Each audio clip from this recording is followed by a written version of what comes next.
Hey, everybody on YouTube, if you're there. I want to apologize in advance for the camera work today.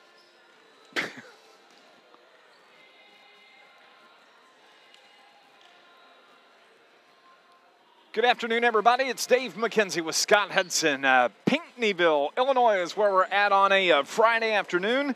Scott, it is the opening game for the Carterville Lions in the Duster Thomas Hoops Classic at Pinckneyville High School.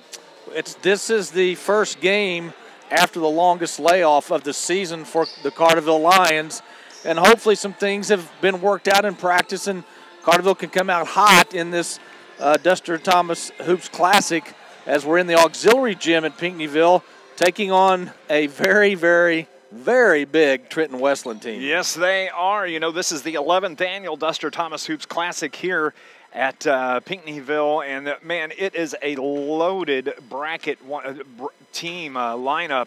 Once again, last year it was the Pinckneyville Panthers that wound up beating Benton in the championship game, and man, there's no reason to doubt right now as we look at the overall tournament pairings that you would have to say that the Pinckneyville Panthers are the favorite to win this entire tournament. Well, they're ranked second in the state for a good reason. They're very solid. They're very deep.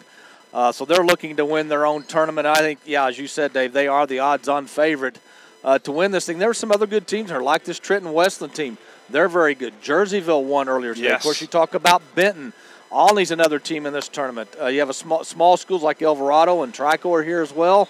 It's kind of a mix of small schools and bigger schools, but it's a good tournament. And Carterville looking to get their second win of the season and pull off probably what would be the major upset of this tournament. And you know, Carterville, they come into today's action 1-10 on the year. The last game a week ago, Saturday night, when they took it on the chin to the Nashville Hornets in conference play, 44-29. This is a Carterville team, Scott Hudson, that at times has put things all together and looked really, really good for short periods of time, but they just don't seem to carry it throughout an entire ball game.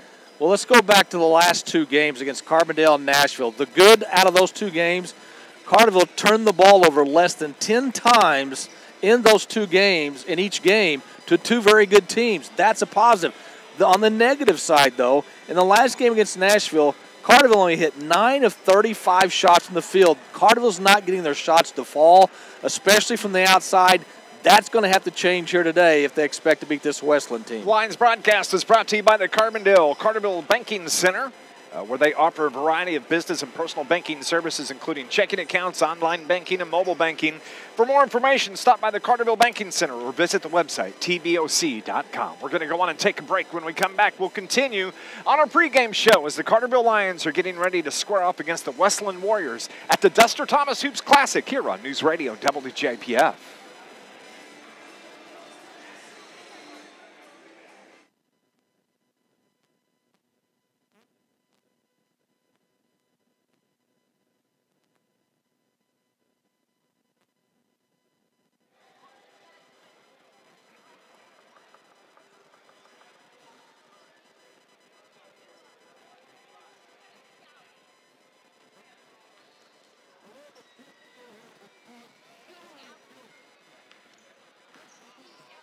Carterville has an auxiliary gym.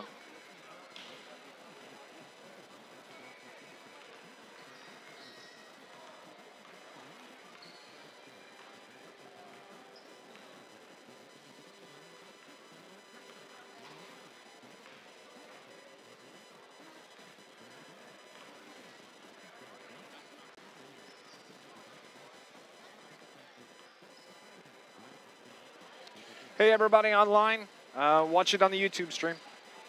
Appreciate you tuning in.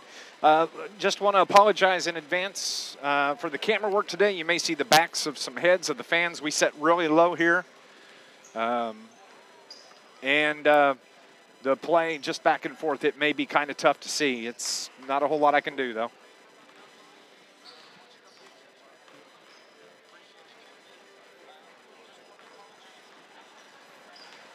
It is what it is. Welcome back to Pinckneyville High School on a Friday afternoon as we are beginning play in the Duster Thomas Hoops Classic. I'm Dave McKenzie, Scott Hudson alongside as both teams are out on the floor preparing to start their play in the Duster Thomas. There were games earlier today, and it was Wesclin and Trico who are actually in the C pool that Carterville finds themselves in. Wesclin gets the 68-43 win over the Trico Pioneers. In other action, Cissna Park knocked off Greenville 58-49. It was Jerseyville over Alvarado 80-44. And then the Panthers, they just put it on Roxana today 61-14. That was in the morning session of the Duster Thomas. And of course, we mentioned Benton is also in this this tournament. They've got a very good record coming into this, and you know, we don't know a lot about Trenton Wesleyan other than the fact that they're very big. We don't know what kind of schedule they've played up to this point.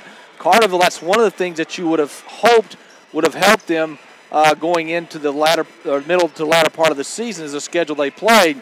But as I said earlier, Carterville's got to shoot the ball better. I talked to Coach Hawkins after the Nashville game, and one of the things he was really frustrated with is the fact that he has players, especially those on the perimeter, who when they get a pass, their first look is to pass. It's never to look at the basket. It's never to look to take a shot. It's almost they're afraid to miss a shot instead of trying to make something happen. So hopefully they've got that worked out in practice, and we'll see open shots taken today. We're going to go on and take another break. When we return, I believe we'll have the starting lineups and our national anthem. You're listening to Lions Basketball on News Radio WJPF.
Welcome back to Pinckneyville High School. It's Dave McKenzie with Scott Hudson as both teams are going through their final shoot-around warm-ups here before the start of this contest. It's all made possible by the Bank of Carbondale's Carterville Banking Center.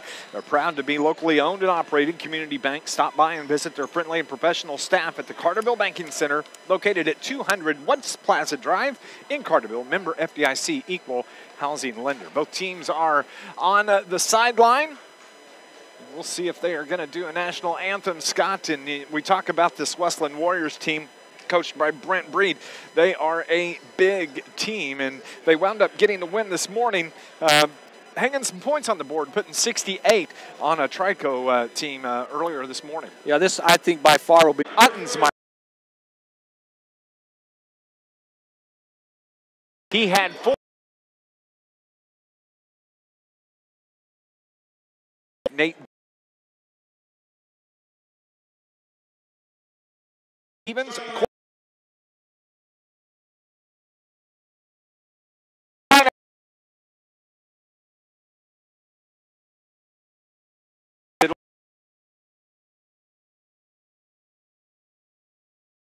The point.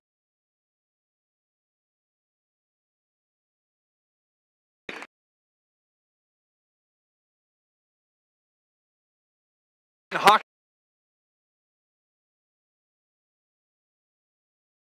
And George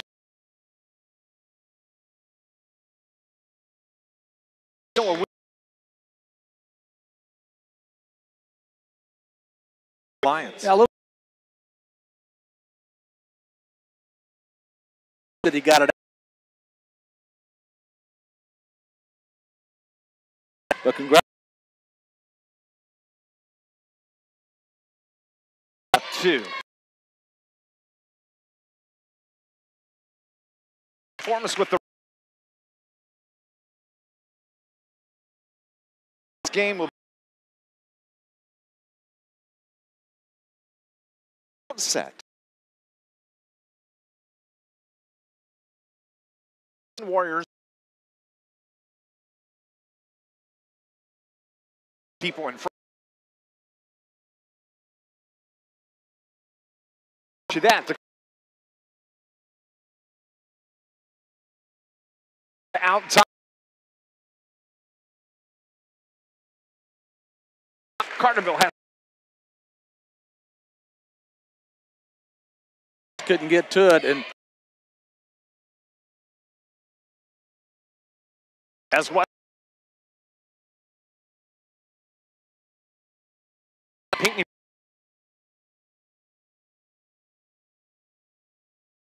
bring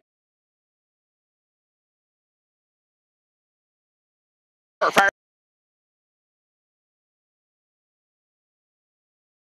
And it's going to belong.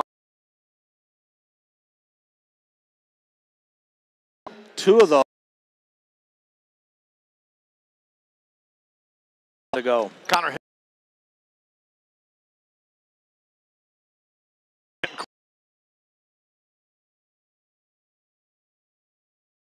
back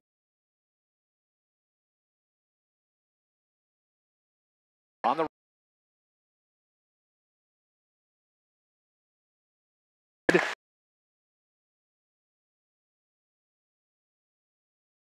16 point help get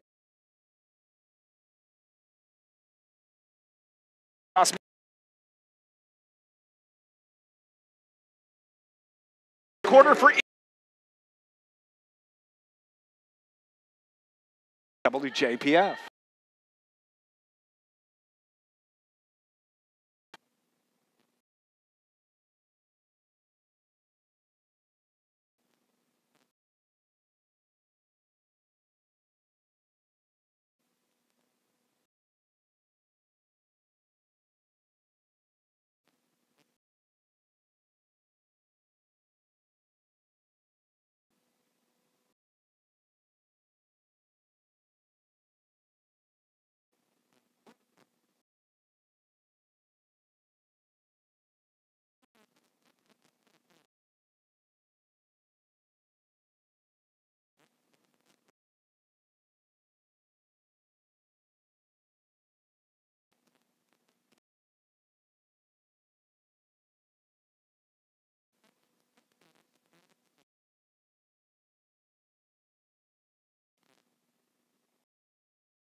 Hudson, where we have second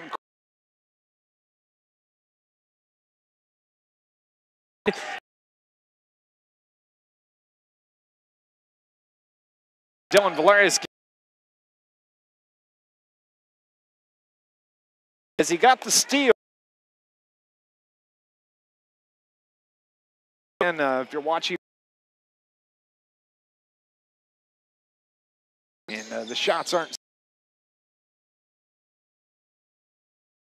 RB2 to Valerius. He top is going to back it up. Over to Valerius.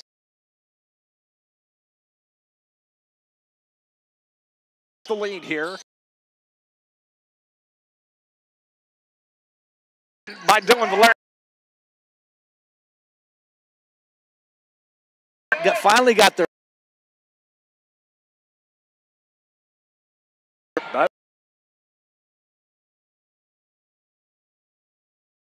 the game. I didn't hear who got 11-6 for the key. Left hand. He has it now. To Dylan. Austin Garby. It's going to be is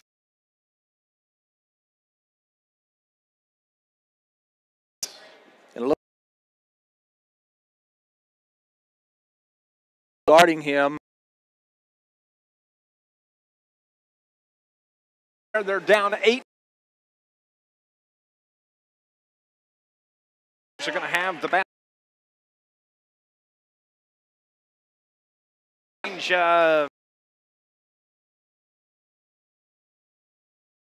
Wesclin will be moving from right to left. They have the basketball, and they were controlled over on the far side by Ottensmeyer.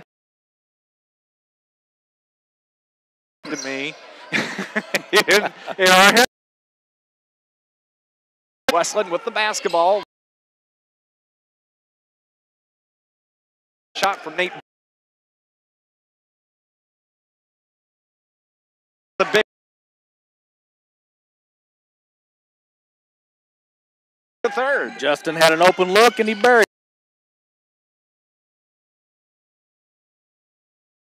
Yep, he's got 8 in the game so far. The shot in front.